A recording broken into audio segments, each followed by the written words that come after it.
हाय developers. मैं हूं शुभम वर्मा और आज हम फिर से एक नई वीडियो लेकर के आए हैं जिसमें हम देखेंगे top 50 plus PHP interview question. इसके पहले हम लोग एक और वीडियो लेकर के आए थे जिसमें हमने देखा था top 50 plus JavaScript interview question.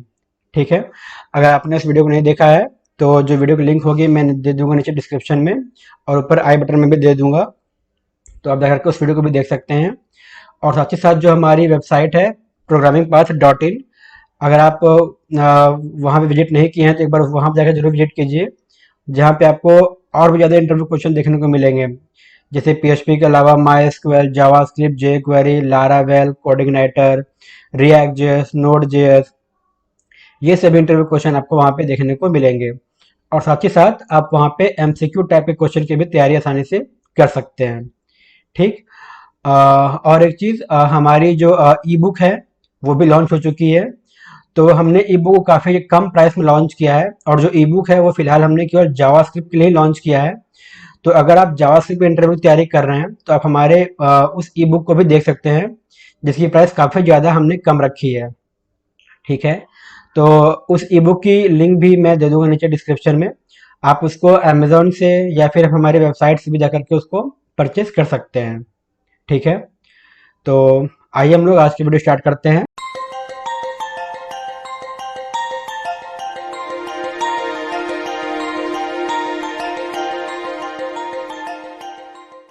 तो हमारा पहला क्वेश्चन है, व्हाट इज पीएचपी। तो पीएचपी एक सर्वर साइड स्क्रिप्टिंग लैंग्वेज होता है, ठीक है, जिसका यूज स्टैटिक या फिर डायनामिक वेबसाइट को बनाने के लिए किया जाता है।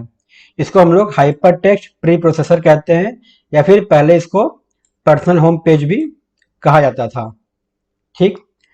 जो हमारा पीएचपी है उसको रन करने के लिए हमें एक सर्वर की जरूरत पड़ती है। ठीक है, बिना सर्वर के हम लोग पीएचपी को मतलब पीएचपी को हम लोग रन नहीं कर सकते हैं। ठीक।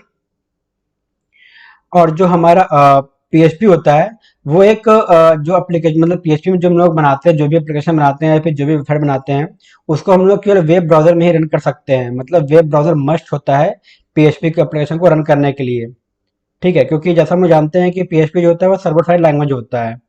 ठीक है, तो इसमें हम लोग केवल वेबसाइट ही बना सकते हैं, मतलब नॉर्मल में फिलहाल तो अभी हम लोग केवल वेबसाइट बना सकते हैं। और वेबसाइट को रन करने के लिए हमें इसको केवल ब्राउजर की जरूरत पड़ती है, बिना ब्राउजर के हम लोग इसको रन नहीं कर सकते हैं। ठीक। जो हमारा पीएचपी होता है वह open source server side scripting language होता है। ठीक। और सबसे बड़ी चीज ये होती है कि पीएचपी का जो कम्युनिटी है, सपोर्टिव कम्युनिटी जो है वो काफी ज्यादा बड़ी होती है, बहुत बड़ी है। मतलब अगर आप पीएचपी वर्क कर रहे हैं, ठीक, तो कभी कभी क्या होता है कि हम लोग किसी चीज में फंस जाते हैं, कुछ चीजें हम लोग से नहीं हो पाती हैं, तो हम लोग उसको इंटरनेट पे हेल्प ले लेते हैं उस चीज को सॉल्व करने के लिए।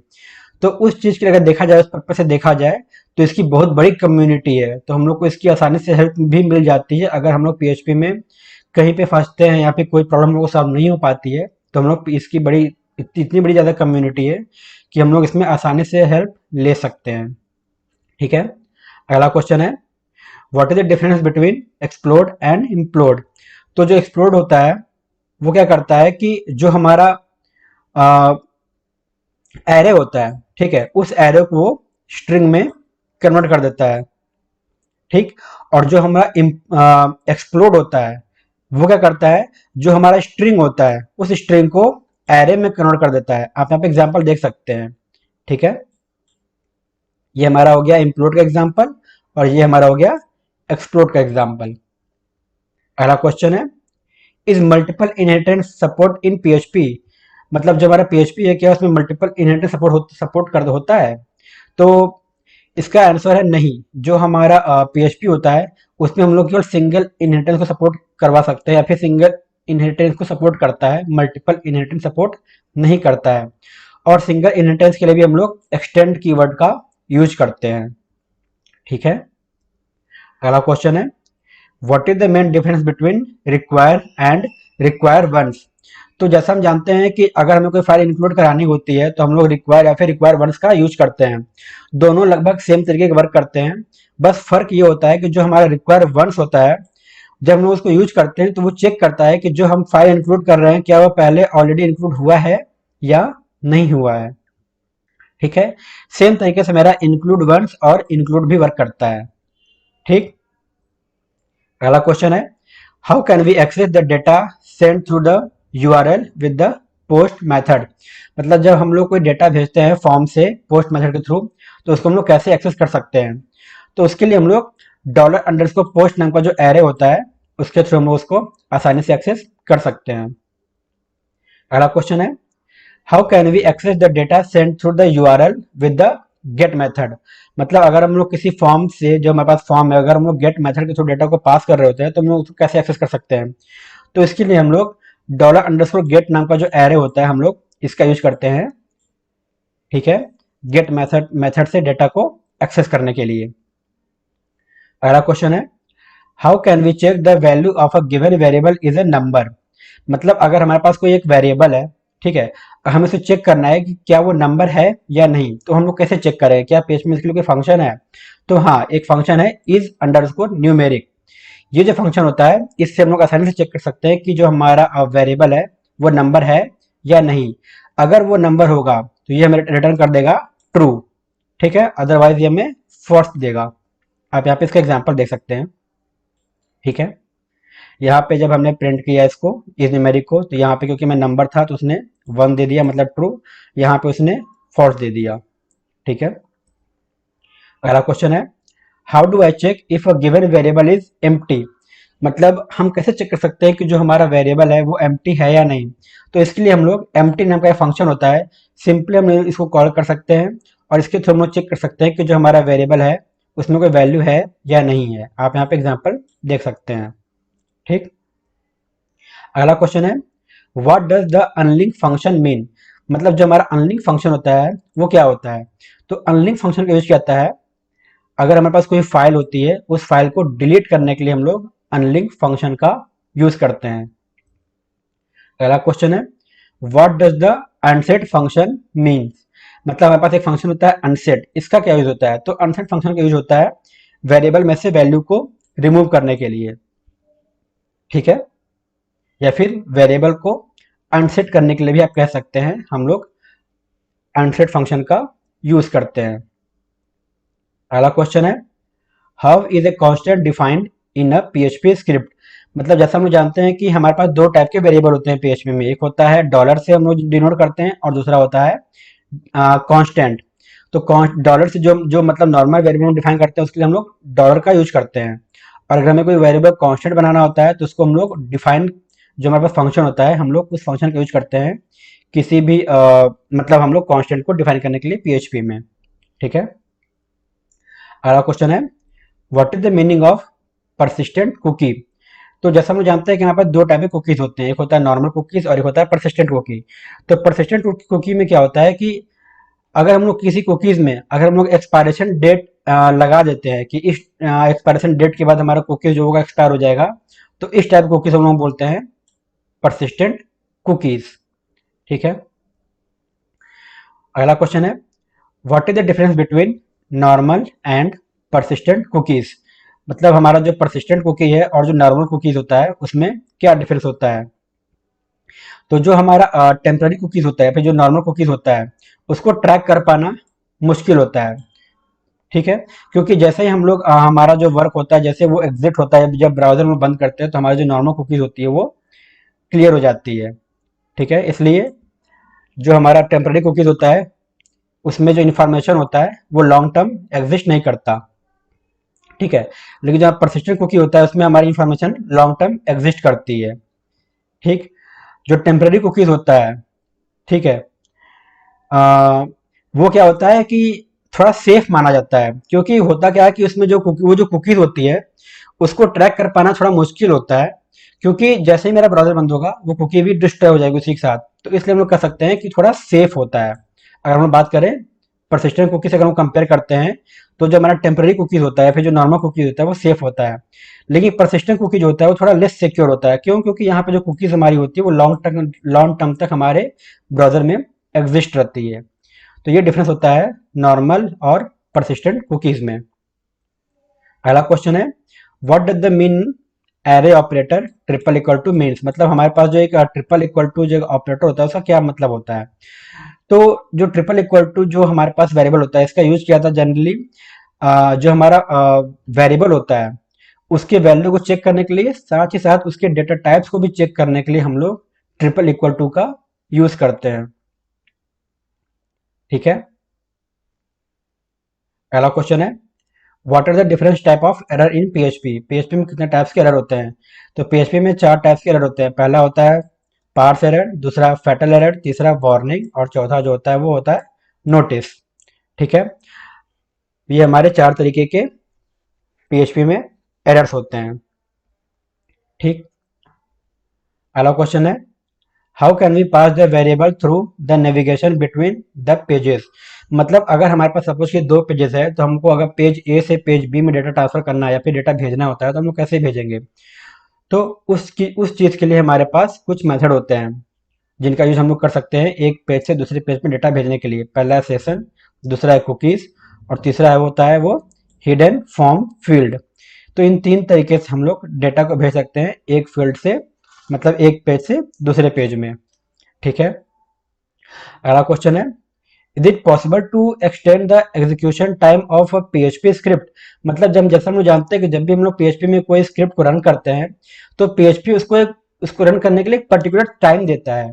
ठीक है, उस टाइम के बाद अगर उस टाइम में अगर हमारा ऑपरेशन अगर एग्जीक्यूट नहीं करता है तो वो क्या करता है हमारे एग्जीक्यूशन को वहीं पे टर्मिनेट कर देगा। ठीक, तो क्या ऐसा कोई तरीका है कि जो हमारा स्क्रिप्ट रन कर रहा है हम उसके टाइम को एक्सटेंड कर सकें? तो हाँ, अगर हम लोग बात करें टाइम को एक्सटेंड करने के लिए तो हमारे पास एक फंक्शन होता है php.ini फाइल में। जो फंक्शन का नेम है वो है सेट टाइम लिमिट। ठीक है, यहाँ पे हम लोग सेकंड को पास कर देंगे तो इससे क्या होगा कि जो हमारा डिफॉल्ट टाइम होता है 30 सेकंड, हम लोग इससे ज़्यादा भी टाइम को डिफाइन कर सकते हैं किसी एग्जीक्यूशन को परफॉर्म करने में पीएचपी में। ठीक, अगला क्वेश्चन है what is the default session time in PHP. मतलब पीएचपी में जो डिफॉल्ट सेशन टाइम होता है वो क्या होता है? तो पीएचपी में इसका कोई डिफॉल्ट सेशन टाइम नहीं होता है। जैसे हम लोग ब्राउजर को बंद करेंगे हमारा सेशन उसी समय जो होता है वो डिलीट हो जाएगा। ठीक है, तो इसका कोई डिफॉल्ट टाइमिंग हम लोग कह सकते हैं कि नहीं होता है। अगला क्वेश्चन है difference between variable and constant in PHP. तो जो हमारा वेरिएबल होता है, ठीक, उसके वैल्यू को हम लोग चेंज कर सकते हैं। जब अगर हमारा कोई प्रोग्राम एग्जीक्यूट हो रहा है वहाँ हम लोग डिफाइन किया वेरिएबल, तो हम लोग बाद में भी उसकी वेरिएबल को वैल्यू को चेंज कर सकते हैं, जबकि कांस्टेंट में हम लोग उसकी वैल्यू को चेंज नहीं कर सकते हैं। ठीक है, दूसरा डिफरेंस क्या है कि जो हमारा वेरिएबल होता है उसको डिफाइन करने के लिए हम लोग डॉलर साइन का यूज करते हैं, जबकि कांस्टेंट में हम लोग डॉलर साइन का यूज नहीं करते, हम लोग डिफाइन कीवर्ड का यूज करते हैं कांस्टेंट को डिफाइन करने के लिए, फिर कांस्टेंट को डिक्लेयर करने के लिए। ठीक है, अगला क्वेश्चन है इस PHP a case sensitive language. तो इसका जवाब हम लोग कह सकते हैं कि हाँ, पीएचपी फुल्ली केस सेंसिटिव तो नहीं होता है लेकिन वो पार्शियली केस सेंसिटिव होता है। मतलब कि जो हमारा वेरिएबल होता है, ठीक है, वो कंप्लीटली केस सेंसिटिव होता है। जो हम लोग वेरिएबल डिफाइन करते हैं पीएचपी में वो उसको हम लोग कह सकते हैं कि वो कंप्लीटली केस सेंसिटिव होता है। लेकिन जो हमारा फंक्शन होता है, जो पीएचपी में जो फंक्शन होता है वो केस सेंसिटिव नहीं होता है। ठीक है, और जो यूजर डिफाइंड फंक्शन होता है, ठीक है, वो भी केस सेंसिटिव नहीं होता है। तो इसलिए मतलब कुछ चीजें इसमें केस सेंसिटिव है, कुछ चीजें इसमें केस सेंसिटिव नहीं है, इसलिए हम लोग उसको कहते हैं पार्शियल केस सेंसिटिव। ठीक है, अब हम लोग देखते हैं कि क्या क्या चीज इसमें केस सेंसिटिव होती है। पहला है वेरिएबल, दूसरा कांस्टेंट, तीसरा एरे कीज, चौथा क्लास प्रॉपर्टीज और पांचवा क्लास कांस्टेंट। ये सभी चीजें जो होती हैं वो हमारी केस सेंसिटिव होती हैं। और केस इनसेंसिटिव क्या होती हैं? तो फंक्शन, दूसरा क्लास कंस्ट्रक्टर, तीसरा क्लास मेथड्स और जो चौथा है वो होता है कीवर्ड्स या एंड कंस्ट्रक्ट्स, जैसे कि if, else, null, for each, echo. ये सभी जो होते हैं वो हमारे केस सेंसिटिव नहीं होते हैं। ठीक है, अगला क्वेश्चन है what are the different type of variable present in PHP. मतलब पीएचपी में कितने टाइप के डेटा जो हमारा वेरिएबल होता है वो प्रेजेंट होता है।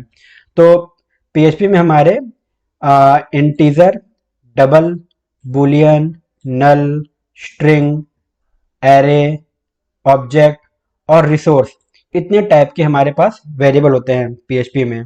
ठीक है, अगला क्वेश्चन है, what is the difference between echo and print in PHP. जैसा हम लोग जानते हैं कि हम लोग पीएचपी में जनरली इको या फिर प्रिंट ही यूज करते हैं, ठीक है, इसके अलावा कोई और स्टेटमेंट हम लोग बहुत कम ही यूज करते हैं। तो इन दोनों में डिफरेंस क्या होता है? तो पहला डिफरेंस है, जो इको होता है वो एक या एक से ज्यादा स्ट्रिंग को भी प्रिंट कर सकता है, मतलब आउटपुट दे सकता है, लेकिन जो हमारा प्रिंट होता है वो केवल एक ही स्ट्रिंग का आउटपुट देता है और ये हमेशा वैल्यू को रिटर्न 1 करता है। ठीक, दूसरा डिफरेंस क्या है कि जो हमारा इको होता है अगर वो कंपेयर किया जाए प्रिंट से तो वो फास्ट होता है, क्योंकि ये कोई भी वैल्यू को रिटर्न नहीं करता, जबकि जो हमारा प्रिंट होता है वो कंपेयर किया जाए अगर इको से तो स्लो होता है। ठीक है, तीसरा डिफरेंस क्या होता है कि जो हमारा इको होता है उसमें हम एक से ज्यादा अगर कोई पैरामीटर पास कर रहे हैं तो हमें वहां पे पैरेंथेसिस डिफाइन करनी पड़ती है। ठीक है, लेकिन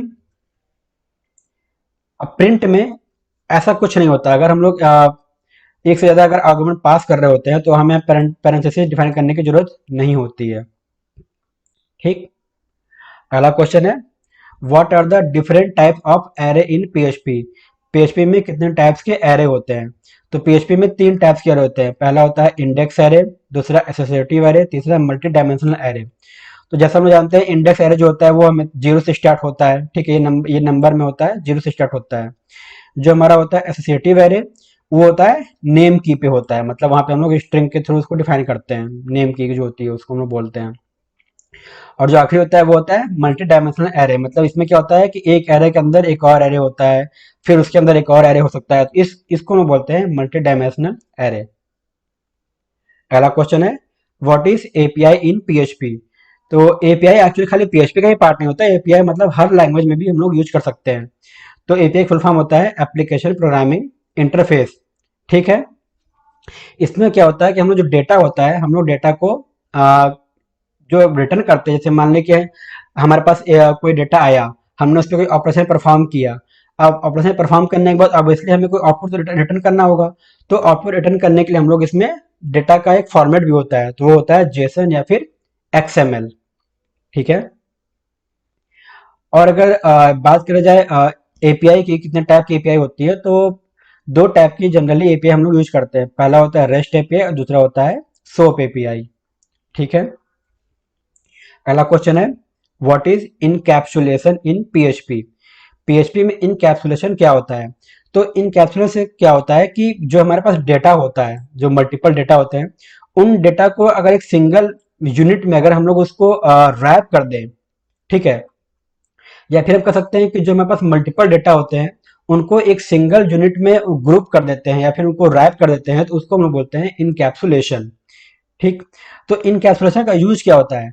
इनकैप्सुलेशन का यूज क्या होता है, जो भी हमारे पास वेरिएबल होते हैं, अगर हम नहीं चाहते हैं कि वो डेटा हमारे क्लास के बाहर या फिर कोई भी उसको एक्सेस कर सके, कोई भी उस मेंबर को या फिर कोई भी डेटा को एक्सेस कर सके, उस केस में हम लोग इनकैप्सुलेशन का यूज करते हैं। तो मतलब क्या बन रहा है कि इनकैप्सुलेशन का यूज किया जाता है सिक्योरिटी प्रोवाइड कराने के लिए। अगर हमारे पास कोई डेटा है, हमारे पास कोई वेरिएबल है, हम नहीं चाहते हैं कि हमारा जो वेरिएबल है वो कहीं भी कोई भी उसको एक्सेस कर सके, तो उस केस में हम लोग क्या करते हैं, उस डेटा को हम लोग रैप कर देते हैं। ठीक है, उसको बोलते हैं हम लोग इनकैप्सुलेशन। ठीक, अगला क्वेश्चन है, what is inheritance in PHP. तो जो पीएचपी में हम लोग इनहेरिटेंस होता है उसका हम लोग यूज करते हैं जनरली क्लास में इस इनहेरिटेंस का यूज किया जाता है। इसमें होता क्या है कि जो हमारा चाइल्ड, जैसे हम लोग जानते हैं कि हमारे पास जो क्लास होता है, एक होता है पेरेंट और उसके बाद होता है उसके चाइल्ड क्लास, या फिर हम लोग बोलते हैं उसको सब क्लास ही बोल सकते हैं। ठीक है, तो जो हमारा चाइल्ड क्लास होता है वो अपने पेरेंट क्लास के सारी जो पब्लिक या फिर प्रोटेक्टेड प्रॉपर्टी होती है या फिर मेथड होते हैं उनको वो एक्सेस करता है। उसी को हम लोग बोलते हैं इनहेरिटेंस। मतलब जो हमारा चाइल्ड क्लास होता है, फिर जो हमारा सब क्लास होता है या फिर जो हमारा डिराइव क्लास होता है, वो अपने पेरेंट क्लास के जो पब्लिक और जो प्रोटेक्टेड प्रॉपर्टी होती है या फिर जो मेथड्स होते हैं उनको जो एक्सेस करता है, इसी तरीके को हम लोग बोलते हैं इनहेरिटेंस। ठीक है, और जो हमारा चाइल्ड क्लास होता है उसकी अपनी भी प्रॉपर्टी होती है और अपने भी कुछ मेथड्स होते हैं। ठीक है, और इनहेरिटेंस को परफॉर्म करने के लिए हम लोग एक्सटेंड कीवर्ड का यूज करते हैं।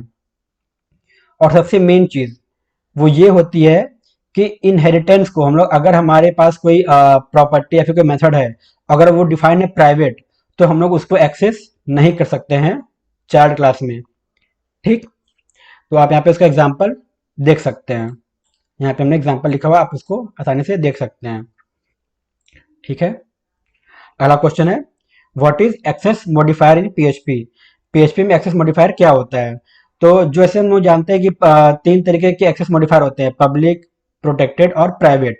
इसी को हम लोग बोलते हैं एक्सेस मॉडिफायर। पब्लिक क्या होता है कि ये इसको कहीं भी हम लोग एक्सेस कर सकते हैं, सेम क्लास में या फिर चाइल्ड क्लास में भी हम लोग इसको एक्सेस कर सकते हैं। प्रोटेक्टेड क्या होता है कि ये केवल अपने क्लास या फिर जो हमारा डिराइव क्लास होता है या फिर जो चाइल्ड क्लास होता है, केवल उसी में एक्सेस होता है। ठीक है, लेकिन जो प्राइवेट होता है, प्राइवेट केवल जो हमारा जिस क्लास में हमने डिफाइन किया है प्राइवेट को, ये बस उसी क्लास में इसको एक्सेस किया जा सकता है। इसको एक्सटेंडेड क्लास या फिर चाइल्ड क्लास में इसको हम लोग एक्सेस नहीं कर सकते हैं। तो ये डिफरेंस होता है पब्लिक, प्रोटेक्टेड और प्राइवेट में। मतलब पब्लिक क्या होता है, कहीं भी इसको एक्सेस कर सकते हैं, क्लास के अंदर, क्लास के बाहर, कहीं भी। प्रोटेक्टेड मतलब कि केवल सेम क्लास और डिराइव क्लास में। और जो प्राइवेट होता है वो केवल सेम क्लास में एक्सेस होता है। ठीक, अगला क्वेश्चन है, व्हाट इज फंक्शन या फिर मेथड ओवरराइडिंग। तो अगर हमारे पास सपोज कीजिए कोई फंक्शन है, मतलब एक दो फंक्शन है और उन दोनों फंक्शन का सेम नेम है और सेम आर्गुमेंट है। ठीक है, मतलब हमारे पास एक क्लास है, पेरेंट क्लास, और इसके चाइल्ड क्लास है, और उन दोनों क्लास में जो फंक्शन यूज कर रहे हैं वो फंक्शन मेरा सेम नेम का है विथ सेम आर्गुमेंट। इसी को हम लोग बोलते हैं फंक्शन ओवरराइडिंग। ठीक है, अब यहाँ पे क्वेश्चन सकता है कि हम लोग सेम फंक्शन का यूज क्यों करेंगे, मतलब अगर हमारा कोई फंक्शन पेरेंट क्लास में ऑलरेडी डिफाइन है, फिर उस क्लास को हम लोग चाइल्ड क्लास में क्यों एक्सेस करेंगे? हम लोग क्लास का नेम भी चेंज कर सकते हैं। तो इसका जनरली यूज किया जाता है अगर हम चाहते हैं कि जो हमारा पेरेंट क्लास का बिहेवियर है वो अपने पेरेंट क्लास में तो बना रहे, लेकिन जो चाइल्ड क्लास में है अगर हम चाहते हैं कि उसके बिहेवियर को चेंज करना, तो उस केस में हम लोग फंक्शन ओवरराइडिंग का यूज करते हैं। ठीक है, अगला क्वेश्चन है, difference between function overloading and function overriding. ठीक, तो जो हमारा फंक्शन ओवरलोडिंग होता है उसमें क्या होता है कि जो हमारा फंक्शन का नेम होता है वो तो सिमिलर होता है, लेकिन जो उसके पैरामीटर होते हैं, ठीक है, मतलब जो उसके आर्गुमेंट होते हैं वो डिफरेंट होते हैं। ये होता है फंक्शन ओवरलोडिंग। लेकिन ओवरराइडिंग में क्या होता है, सेम फंक्शन का नेम भी होता है और सेम उसके पैरामीटर भी होते हैं।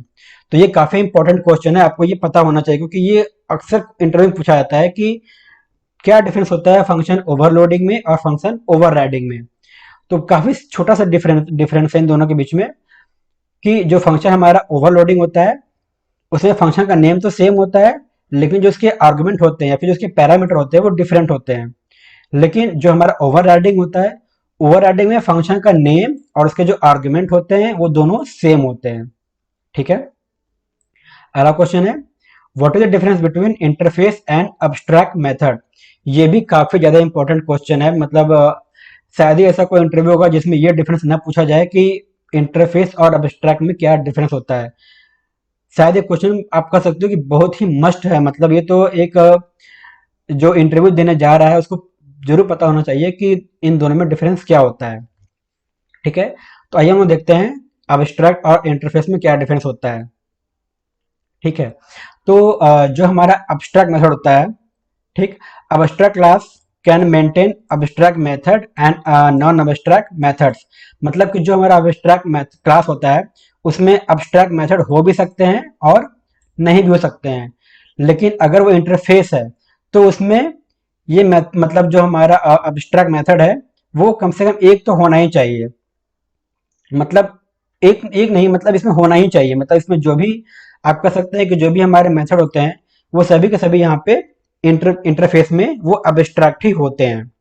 जबकि जो मेरा अब्स्ट्रैक्ट क्लास है उसमें अब्स्ट्रैक्ट मेथड हो भी सकता है और नहीं भी हो सकता है, लेकिन इंटरफेस में तो सारे के सारे मेथड जो होते हैं वो हमारे अब्स्ट्रैक्ट ही होते हैं। ठीक है, दूसरा डिफरेंस क्या होता है कि जो हमारा अब्स्ट्रैक्ट क्लास होता है, ठीक है, उसकी अपनी प्रॉपर्टी और उसके अपने वेरिएबल भी होते हैं।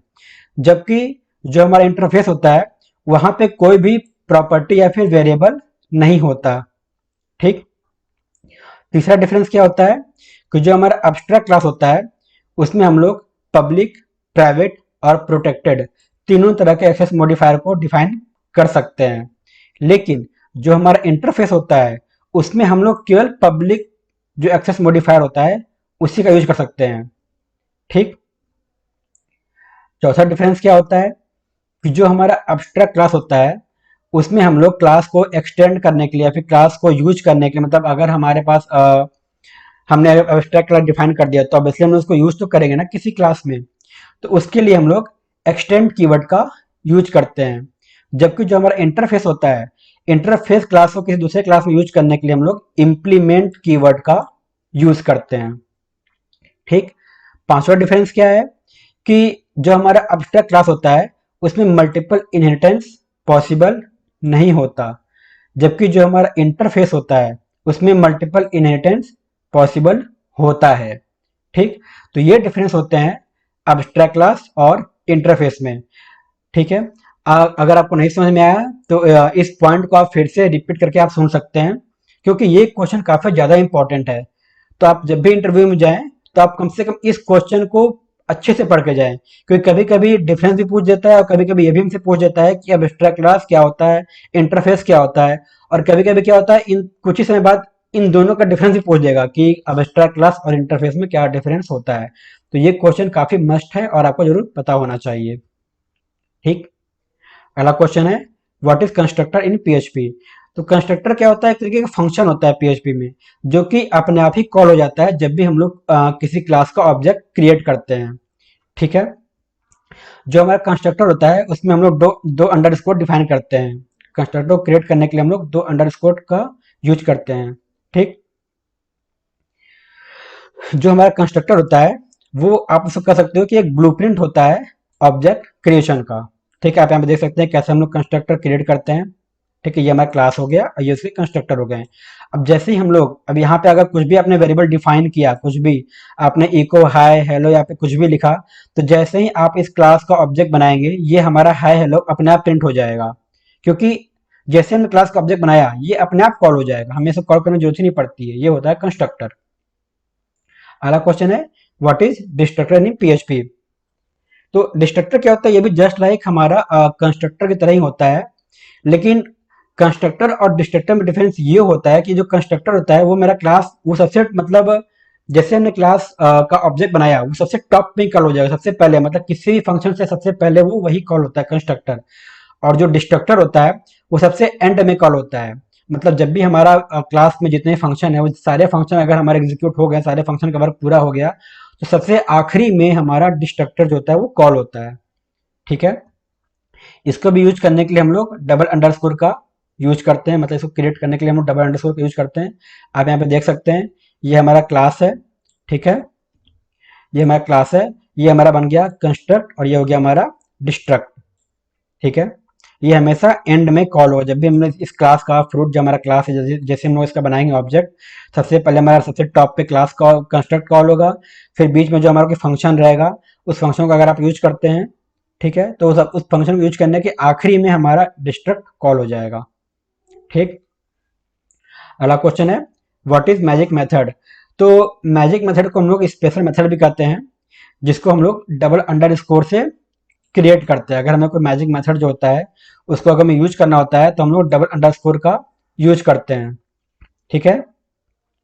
और जो हमारा मैजिक मेथड होता है ये भी अपने आप कॉल हो जाता है, ये अपने आप कॉल होता है जैसे ही इसके हिसाब से जो हमारा कंडीशन होता है, जैसे कंडीशन इसके हिसाब से फुलफिल होगा ये अपने आप ही कॉल हो जाता है। अब इसके एग्जाम्पल क्या होते हैं, जैसे मैजिक मेथड होता है, ठीक है, बता दो दिया, लेकिन मैजिक मेथड कौन कौन से होते हैं। तो जो हमारा कंस्ट्रक्ट है, ठीक है, या फिर जो हमारा डिस्ट्रक्ट है, ये सभी क्या होते हैं, मैजिक मेथड ही होते हैं। इसके अलावा और भी मैजिक मेथड होते हैं जैसे कि under underscore call, get, set, sleep, ये सभी क्या होते हैं, हमारे मैजिक मेथड्स होते हैं। अगला क्वेश्चन है what are the different function in sorting and array. मतलब एरे को शॉर्ट करने के लिए कितने टाइप के फंक्शन होते हैं। तो आप यहाँ पे देख सकते हैं sort, R sort, A sort, K sort, A R sort, K R sort, ये सारे फंक्शन होते हैं हमारे शॉर्टिंग के लिए। तो शॉर्ट जो क्या होता है वह करता है असेंडिंग ऑर्डर में शॉर्ट करता है। आर शॉर्ट क्या करता है, डिसेंडिंग ऑर्डर में शॉर्ट करता है। ए शॉर्ट क्या करता है कि ये वैल्यू के हिसाब से असेंडिंग ऑर्डर में शॉर्ट करता है। के शॉर्ट क्या होता है, की के हिसाब से, जो हमारा की होता है उसके हिसाब से असेंडिंग ऑर्डर में शॉर्ट करता है। ठीक। ए आर शॉर्ट क्या होता है, ये हमारे वैल्यू के हिसाब से डिसेंडिंग ऑर्डर में शॉर्ट करता है। और के आर शॉर्ट क्या होता है, ये हमारे की के हिसाब से डिसेंडिंग ऑर्डर में शॉर्ट करता है। ठीक।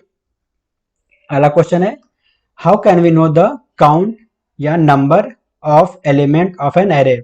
मतलब अगर हमारे पास कोई एरे है और अगर हमें ये चेक करना है कि उस एरे में कितने नंबर ऑफ एलिमेंट हैं, तो कैसे चेक करेंगे।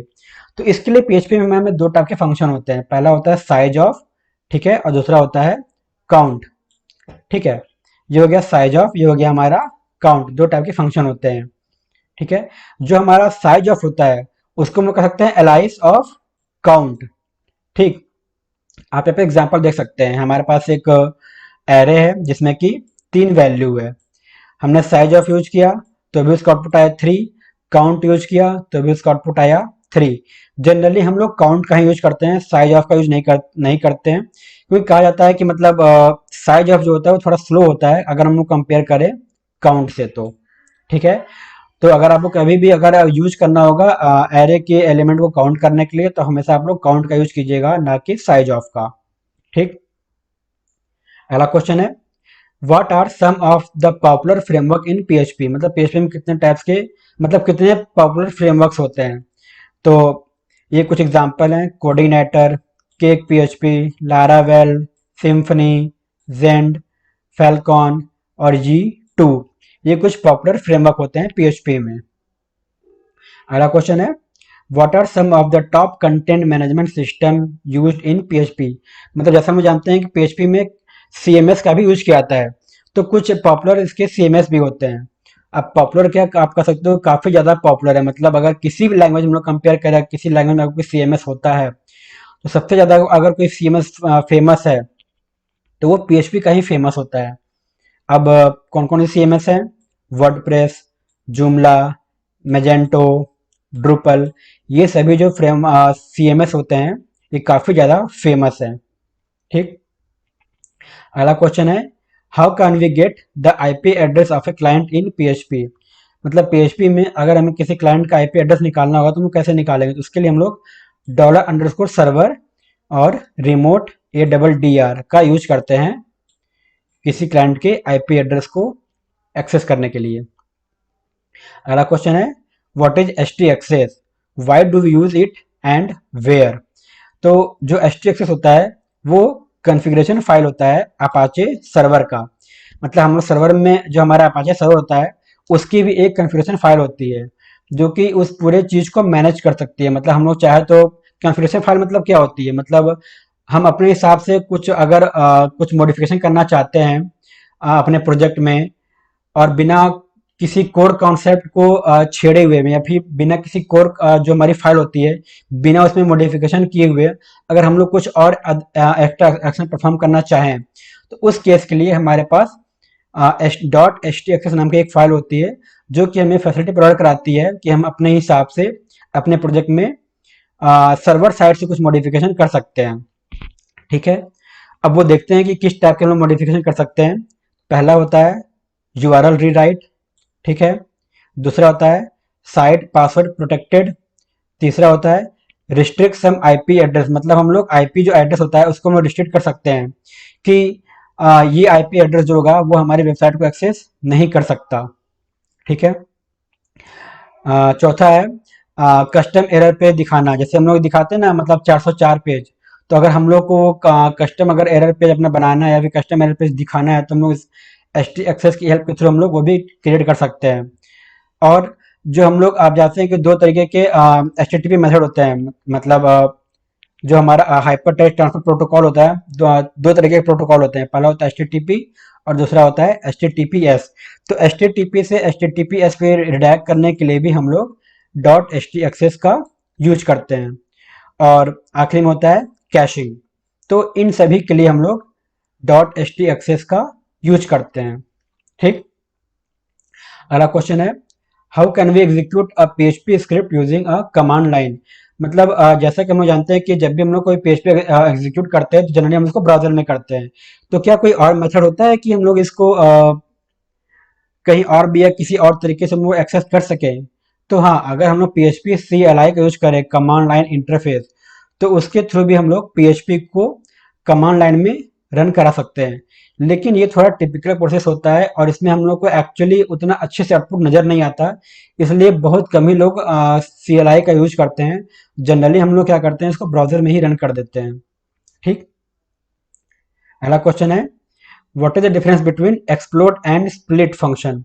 तो जो हमारा एक्सप्लोड होता है, अ, जो हमारा एक्सप्लोड या फिर स्प्लिट होता है, दोनों का यूज किया जाता है स्ट्रिंग को एरे में कन्वर्ट करने के लिए। ठीक है, लेकिन जो हमारा बात करा जाएगा एक्सप्लोड का, तो एक्सप्लोड क्या करता है, ये सिंपल हमारे एरे को स्ट्रिंग में कन्वर्ट कर देता है। ठीक, सॉरी, ये एक्सप्लोड क्या करता है, वो हमारे स्ट्रिंग को एरे में कन्वर्ट कर देता है। ठीक है, यहाँ पे कोई एक्स्ट्रा मेथड का यूज नहीं करता। लेकिन जो हमारा स्प्लिट होता है, स्प्लिट क्या करता है, रेगुलर एक्सप्रेशन का यूज करता है। ठीक है, ये हमारे स्ट्रिंग को एरे में कन्वर्ट करने के लिए रेगुलर एक्सप्रेशन का यूज करता है, जबकि जो हमारा एक्सप्लोड होता है वो बिना किसी रेगुलर एक्सप्रेशन के या बिना किसी अदर मेथड के डायरेक्ट हमारे स्ट्रिंग को एरे में कन्वर्ट कर देता है। दूसरा डिफरेंस क्या होता है कि जो हमारा एक्सप्लोड होता है वो फास्ट फास्ट होता है स्प्लिट से। ठीक, इसलिए जनरली रिकमेंड किया जाता है अगर हमको स्ट्रिंग से एरे में कन्वर्ट करना होता है तो जनरली हम लोग एक्सप्लोड का यूज करते हैं, ना कि स्प्लिट का। ओके, अगला क्वेश्चन है how to extend a class defined with final. मतलब अगर हमारे पास कोई क्लास है जिसको हमने फाइनल डिफाइंड कर दिया, तो हम लोग उसको कैसे एक्सटेंड करेंगे? तो इसका आंसर है नो, हम लोग इसको एक्सटेंड नहीं कर सकते हैं। क्यों? क्योंकि अगर हमने किसी क्लास को फाइनल डिफाइन कर दिया तो फिर उसको एक्सटेंड नहीं किया जा सकता। ठीक है, अगला क्वेश्चन है what is STD class. STD class क्या होता है? मतलब आपने कहीं कहीं इस टाइप का मतलब देखा होगा एग्जांपल, यहाँ पे आपने देखा होगा न्यू एसटीडी क्लास। तो ये क्या होता है? तो जब एसटीडी क्लास होता है इसको हम लोग एक एम्प्टी क्लास भी बोलते हैं। ठीक है, जिसका यूज क्या आता है, केवल एक न्यू ऑब्जेक्ट को क्रिएट करने के लिए। अगर हम नहीं चाहते कि हम फालतू में कोई क्लास बनाएं और उसके बाद उसमें कोई ऑपरेशन परफॉर्म करके उसका ऑब्जेक्ट बनाएं, हम चाहते हैं कि बस सीधा उसका हम ऑब्जेक्ट बना दे, कोई भी ऐसा मेथड जिससे हम लोग डायरेक्ट उसका हम लोग ऑब्जेक्ट बना दे, तो उस केस में हम लोग न्यू एसटीडी क्लास या फिर एसटीडी क्लास का यूज करते हैं। तो यहाँ हमने क्या, आप देख सकते हैं डायरेक्ट न्यू एसटीडी क्लास का यूज किया गया, यहाँ पे उसने ऑब्जेक्ट बना दिया। अब उस ऑब्जेक्ट को हम लोग जैसे चाहे वहां पे हम लोग एक्सेस करके उसको वैल्यू को प्रिंट कर सकते हैं या फिर उस पर जो भी हम लोग ऑपरेशन करना चाहे ऑपरेशन करा सकते हैं। ठीक है, अगला क्वेश्चन है how to start displaying error in PHP application. मतलब पीएचपी में जब हम लोग कोई वर्क कर रहे होते हैं तो हम लोग कभी कभी क्या करते हैं कि कुछ कुछ वार्निंग आती रहती है या फिर कुछ नोटिस आता है तो हम लोग उसको हाइड कर देते हैं। हम तो होता क्या ऐसी प्रॉब्लम कि हमें पता नहीं चल पाता कि एक्चुअली हमारे पीएचपी में क्या कोई ऐसा भी वायरस आ रहा है, आई मीन ऐसा वार्निंग आ रहा है या फिर ऐसा कोई नोटिस आ रहा है जिसकी वजह से क्या हमारे सिस्टम पे कोई इफेक्ट पड़ सकता है या फिर हमारे कोई एप्लीकेशन में इफेक्ट पड़ता है। जनरली होता क्या है कि जो वार्निंग होते हैं या फिर नोटिस होते हैं उसका हमारे सिस्टम में या फिर हमारे एप्लीकेशन में उतना इफेक्ट नहीं पड़ता है। लेकिन फिर भी हम चाहते हैं कि जितना ज़्यादा से ज़्यादा हम अपने सिस्टम को वार्निंग फ्री या फिर नोटिस फ्री बना सके। तो तो उसके लिए अगर हमें कोई वार्निंग दिखेगा या फिर नोटिस दिखेगा तभी तो हम लोग उसको रिमूव कर पाएंगे। ठीक, तो अगर हमको एरर दिखाना है पीएचपी में तो हम कैसे दिखाएंगे? उसके लिए कुछ मेथड होते हैं, जैसे INI सेट डिस्प्ले एरर 1। ठीक, INI set display startup error 1 या फिर एरर रिपोर्टिंग E_all। ये 3 तरीके से आप पीएचपी में एरर को दिखा सकते हैं। या फिर अगर आप इसको 00 या फिर यहाँ पे इसको कमेंट कर देंगे तो जो भी हमारे सिस्टम में वार्निंग या फिर नोटिस आ रहा होता है वो सभी हाइड हो जाएगा। लेकिन हमें हाइड तभी करना चाहिए जब वो प्रोडक्शन पे हो, लेकिन अगर वो डेवलपमेंट फेज पे हो तो हमें उसको हाइड जल्दी नहीं करना चाहिए, ताकि हमें मालूम पड़ता रहे कि हमारे सिस्टम में क्या कोई वार्निंग या फिर कोई नोटिस आ रहा है या नहीं, जिससे हम लोग उसको रिमूव कर सकें। ठीक है। या फिर एक और तरीका है डॉट एच टी एक्सेस के through. Dot H T access में हम लोग ये कुछ कमांड ऐड कर देते हैं, जिससे होगा क्या कि जो भी हमारे पीएचपी में एरर होते हैं, फिर वार्निंग जो भी कुछ होता है वो हमें डिस्प्ले हो जाएगा हमारे ब्राउजर पे। ठीक है। अगला क्वेश्चन है difference between in array and is array function in PHP. तो पीएचपी में इन एरे और इज एरे का यूज क्या होता है? तो इन एरे का यूज क्या होता है, अगर हमें हमारे पास सपोज कीजिए कोई एरे है, उस एरे में से हमें कोई पर्टिकुलर वैल्यू को सर्च करना है कि ये वैल्यू हमारे उस एरे में एग्जिस्ट करता है या नहीं। उस केस में हम लोग इन एरे का यूज करते हैं। और इस एरे का यूज तब हम लोग करते हैं अगर हमारे पास कोई वेरिएबल है और हमें चेक करना है कि क्या वो वेरिएबल, ठीक है, वो एरे है या फिर नहीं। उस केस में हम लोग इस एरे का यूज करेंगे। तो अगर हमारा वेरिएबल अगर वो एरे होगा, ठीक है, तो हमें रिटर्न कर देगा ट्रू, अदरवाइज वो हमें दे देगा फॉल्स। ठीक है। अगला क्वेश्चन है what types of loops exist in PHP. मतलब पीएचपी में कितने टाइप्स के लूप्स होते हैं? तो पीएचपी में 4 टाइप्स के हम लोग लूप का यूज करते हैं। पहला है फॉर, दूसरा वाइल, तीसरा डू वाइल, और जो लास्ट है वो है फॉर ईच। ठीक। अगला क्वेश्चन है difference between URL encode and URL decode. तो यूआरएल इनकोड और यूआरएल डिकोड का यूज क्या होता है, जो भी हमारा स्ट्रिंग होता है, क्वारी स्ट्रिंग, ठीक है, उसको इनकोड करने के लिए, क्योंकि क्वारी स्ट्रिंग मतलब हमारा क्या यहाँ पे यूज होता है, यूआरएल में होता है, तो उस चीज को हम लोग इनकोड करने के लिए हम लोग यूआरएल इनकोड का यूज करते हैं। ठीक। कुछ कुछ इसमें ऐसे कैरेक्टर होते हैं जिसको ये एक्सेप्ट नहीं करता, जैसे हाइफन, डॉट या फिर अंडरस्कोर, इसको ये यूज नहीं करता। ये इस सिंबल को, ये जो भी मेरे पास एक्स्ट्रा सिंबल होते हैं वो उसको परसेंट साइन जो होता है ये इससे रिप्लेस कर देता है। ठीक है। ये तो हो गया हमारा यूआरएल इनकोड। अब यूआरएल डिकोड क्या करता है, तो जो हमने इनकोड किया हुआ है अब उसको हम लोग एक्सेस करने के लिए उसको पहले डिकोड तो करेंगे, बिना डिकोड के तो हम लोग एक्सेस नहीं कर पाएंगे। तो अब डिकोड क्या करता है कि जो भी हमने सिंबल हमारे पास था जिसको हमने परसेंट साइन से रिप्लेस किया था, ये फिर से क्या करता है, ये फिर से उस परसेंट साइन से जो हमारा ओरिजिनल साइन है वो उसको इसमें कन्वर्ट कर देता है। तो जो हमारी ओरिजिनल वैल्यू होती है, जो भी हमारा ओरिजिनल स्ट्रिंग होता है वो हमें फिर से मिल जाता है। ये होता है यूआरएल इनकोड और यूआरएल डिकोड। अगला क्वेश्चन है what is the answer of the following code. आपको ये कोड दिख रहा है, आपको इसका आंसर बताना है। खैर मैंने तो पहले आंसर लिख दिया है, तो आप वीडियो पॉज करके आप इसको एक बार अपनी तरफ से सॉल्व कर सकते हैं कि कैसे इसका आंसर 21 आया। ठीक है। ये काफी ज्यादा इंपॉर्टेंट क्वेश्चन है, तो आप इसको एक बार वीडियो को पॉज करके आप जरूर इसको सॉल्व करने का प्रयास कीजिएगा। अगला क्वेश्चन है what is the answer of the following code. ये आपके पास एक कोड है, ठीक है, इसका आंसर आपको बताना है। तो यहाँ पे मैंने आंसर आपको दिखा दिया है पहले ही कि क्योंकि यहाँ पे हो क्या रहा है कि हम लोग F2 का यूज कर रहे हैं, जबकि F2 हम लोग डिफाइन नहीं किया, तो यहाँ पे हमें क्या मिल जाएगा, अनडिफाइंड फंक्शन F2। तो इंटरव्यूअर आपको इस तरीके से भी कुछ लॉजिकल टाइप के क्वेश्चन दे सकता है और आपसे ये पूछ सकता है कि आपको इसका आंसर बताना है। तो आपको काफी ध्यान से देखना है और मतलब उसको चेक करना है कि उसका मतलब इसका आउटपुट एक्चुअली क्या होगा। तो आपसे केवल जो इंटरव्यूअर होता है वो खाली थ्योरेटिकल क्वेश्चन नहीं पूछता है, आपसे इस टाइप के भी क्वेश्चन पूछ सकता है। ठीक है। अगला क्वेश्चन है what is the answer of the following code. तो आपके पास एक ये कोड है x is equal to true and false, y is equal to bracket में true and false, echo x, ठीक है, इको y। तो इसका आंसर x का हो जाएगा ट्रू और y का हो जाएगा फॉल्स। तो ये क्वेश्चन भी आप लोग जरूर ट्राई कीजिएगा कि आखिर ये ऐसा क्यों हो रहा है। ठीक। अगला क्वेश्चन है what is the answer of the following code.